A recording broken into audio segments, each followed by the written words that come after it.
Vous avez plein d'objets entre guillemets devant vous.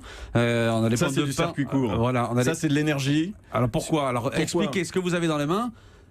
Alors, en Des 2 feuilles. secondes.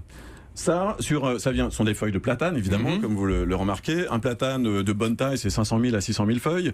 C'est de l'énergie décentralisée. C'est de la centrale de production d'énergie décentralisée. Sur un arbre, vous n'avez pas une énorme feuille en haut de l'arbre qui va être la centrale pour produire l'énergie de l'arbre. Avec ça, l'arbre va prendre un peu de lumière du soleil, il va capter de l'eau un peu par les racines, il va emmagasiner du CO2, il va synthétiser des glucides et produire de l'oxygène. Et ce qui est intéressant, c'est que donc il a décentralisé sa production d'énergie.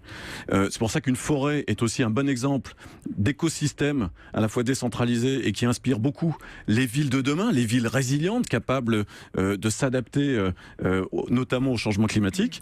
Et puis quelques mois plus tard, cette centrale de production électrique va devenir une feuille morte, qu'on va qualifier de morte, évidemment, qui va tomber au bas de l'arbre.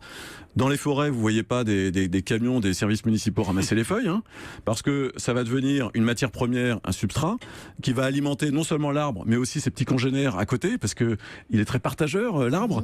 Et ce qui est intéressant pour terminer, c'est que finalement, cette centrale de production d'énergie, quelques semaines plus tard, a terminé dans l'assiette de la forêt. Je ne sais pas si ça vous dirait, vous, de manger des turbines électriques, mais en tout cas, c'est ce que la nature réussit à faire.